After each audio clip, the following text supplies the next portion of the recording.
Ma'am मेरा मानना यही है कि कानून एक माध्यम है जिसके ज़रिए हम समाज को, देश को और बेहतर बना सकते हैं। जैसे बताया जाता है कि मुस्लिम लॉ में किया आफ्टर प्यूबर्टी, बट उनकी मेंटलिटी वो चीज़ें चेंज नहीं हो पाती। एज एक होनी चाहिए जस्ट बिकॉज हमारी मेंटलिटी एक उस पर बन जाती है कि हाँ हम ये चीज़ें कर सकते हैं। यस मैम, बिल्कुल। जो हमारी शिक्षा नीति है वो सबके लिए समान होनी चाहिए, सारे स्टूडेंट को एक जैसा ही पढ़ाना चाहिए।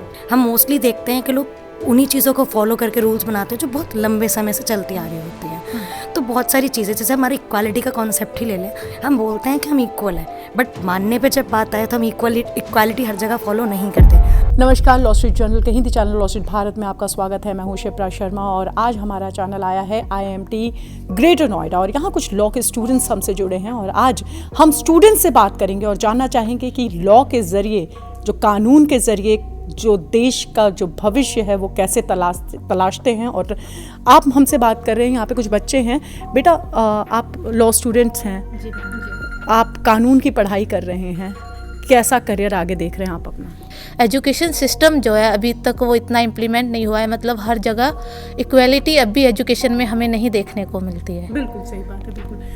मुझे ये बताइए कि आप लोग खबरों को भी देखते हैं, खबरों को भी समझते पढ़ते हैं।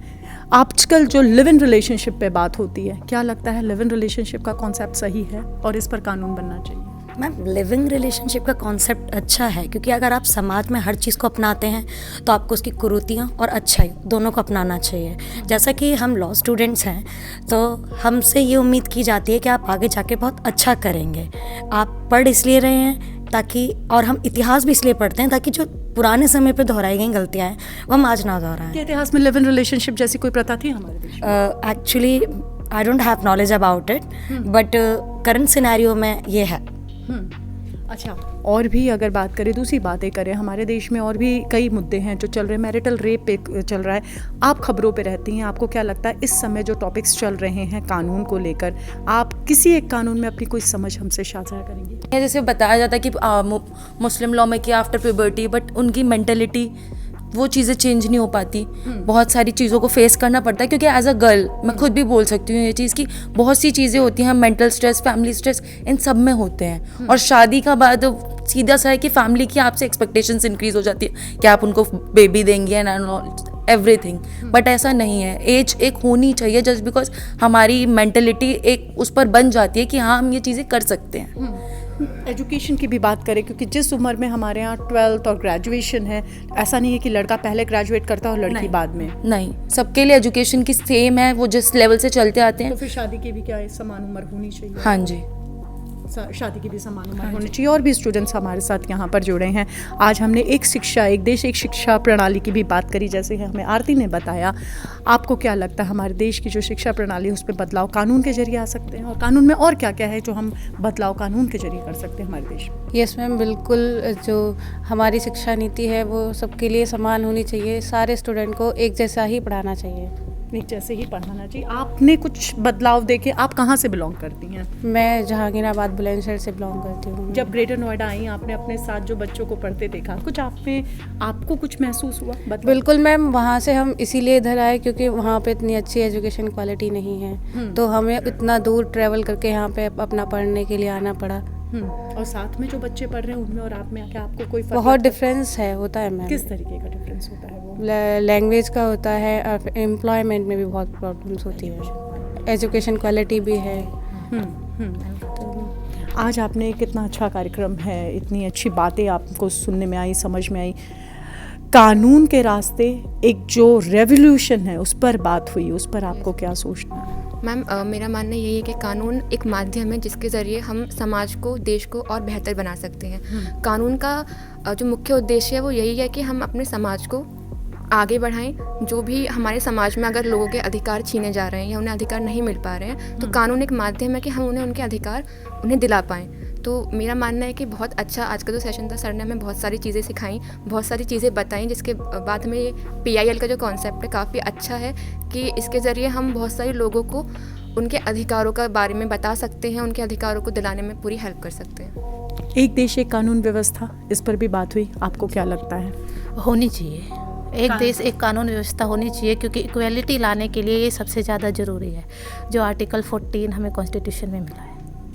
एक देश एक कानून व्यवस्था होना चाहिए। आज से 5 साल बाद आप भी जब आप वकालत करेंगी, कैसी वकील बनेंगी आप? आपने क्या सोचा, क्या लॉ क्यों चुना आपने पढ़ने के लिए? मैम यही कि मतलब जो डिस्क्रिमिनेशन होता है और इसको ख़त्म किया जा सके, कम किया जा सके। ख़त्म तो पूरी तरीके से एक साथ नहीं हो सकता, लेकिन कम किया जा सके। और अब हमारे अपने जो लॉज हैं उनके बारे में पूरी इन्फॉर्मेशन हो। कानून व्यवस्था में कुछ बदलाव की क्या भी आपको ज़रूरत लगती है? मैम कानून व्यवस्था में अगर आप बदलाव की बात करें तो कई सारी रूढ़ियाँ कुरीतियाँ होती ही हैं, लेकिन वो मैटर करता है कि समाज उनको किस चीज़ को फॉलो करता है। हम मोस्टली देखते हैं कि लोग उन्हीं चीज़ों को फॉलो करके रूल्स बनाते हैं जो बहुत लंबे समय से चलती आ रही होती हैं। तो बहुत सारी चीज़ें, जैसे हमारी इक्वालिटी का कॉन्सेप्ट ही ले लें, हम बोलते हैं कि हम इक्वल हैं, बट मानने पे जब बात आए तो हम इक्वालिटी हर जगह फॉलो नहीं करते।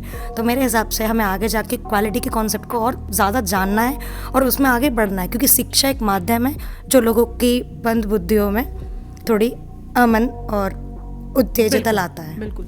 लॉ, आपने भी लॉ स्टूडेंट हैं आप, कानून की पढ़ाई आपने चुनी अपनी 12वीं के बाद। क्या सोचा आपने कि कानून के ज़रिए, कानून की ही पढ़ाई क्यों?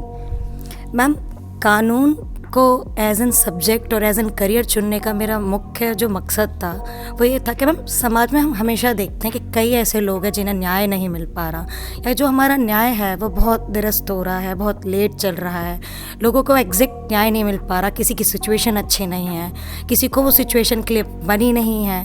तो मैम डिपेंड ये करता है कि आप किस तरीके के वकील बनते हैं। तो मैम मेरा जो मकसद है वो शुरुआत से यही है कि जिनको न्याय नहीं मिल पा रहा उनको न्याय तक पहुंचाना, और दूसरी चीज़ ये है कि मैम हमारे समाज में इक्वालिटी का कॉन्सेप्ट स्टैब्लिश करना। तो हमारे देश का जो युवा है और ख़ासकर जो कानून पढ़ रहा युवा है वो ये जानता है कि हमारे देश में जो बदलाव है वो कानून के रास्ते से आएगा, और जिसके लिए ये जो बदलाव है इनके द्वारा ये जो बड़ा बदलाव आने वाले समय में है, ये समझते हैं देश में किन बदलावों की ज़रूरत है और कैसे ऐसे कानून हैं जो आज भी हमारे देश में चल रहे हैं और जिसको बदलना है। मैं IMT ग्रेटर नोएडा में खड़ी हूँ और इन स्टूडेंट्स को आपने सुना। हमसे बात करने के लिए बच्चों बहुत बहुत शुक्रिया।